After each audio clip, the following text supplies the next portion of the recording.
खुलुमबाय नोंथांमोनखौ आरोबाव फिन खेबसेबाव गोसो गोथारै बरायबाय। दिनै 15 नभेम्बर 2020 रबिबार। फैदो दिननि बेलासिनि बा सानजौफुनि माखासे मोजां गाज्रि आरो फिसा गेदेर खौरांफोरखौ फारि फारि मिथिनानै लानि। नोंथांमोना बे भिडिअखौ जोबजासिम नायाब्ला जेबो बुजिनाय नङा।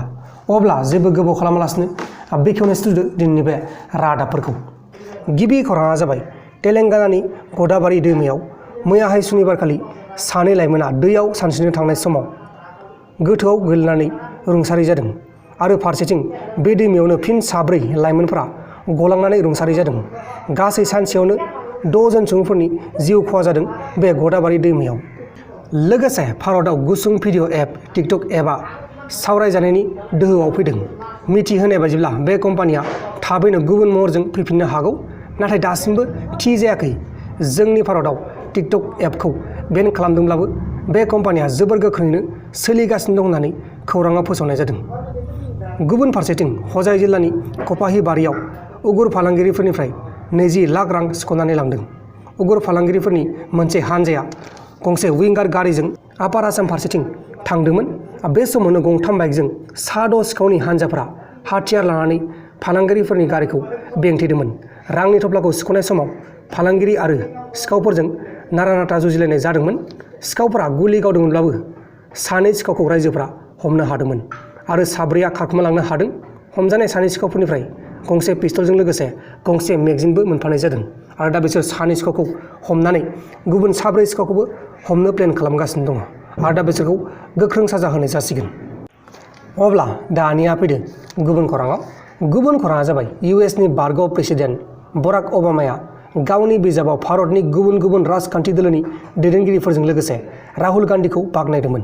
बे बिथिंखौ लानानै शिब सेना हानजानि दैदेनगिरि बा लिडार सन्जय राउतआ ओबामाखौ भारतनि सोमोन्दै बुंनो मोन्थाइ गैया होननानै बुंदों आरो दा बे मेसेजआ भाइराल जागासिनो दङ। अल इन्डिया बा अल वर्ल्डआवनो भाइराल जागासिनो दङ।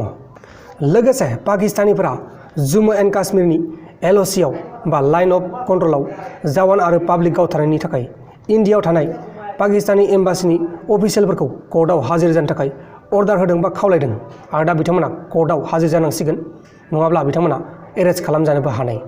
गुबुन खौराङा जाबाय उत्तर प्रदेशनि मिरुतआव नखरसेनि मानसिया गावसानि न'नि उखुम सायाव फैसाजों बुंफबनाय बेग 2 मोनदों। रिपर्टनि बायदिब्ला सानसे सिगां खाथिनि सासे बिजनेसमेननिफ्राय सिखावफोरा 40 लाख रां खावदोंमोन, नाथाय मानसिफोरखौ गिनायनि जाहोनाव रांखौ लांनो हायैनि बेयावनो गारना गालांदों होनना बुंनाय जादों। अब्ला दानिया फैलायदो गुबुन खौराङाव।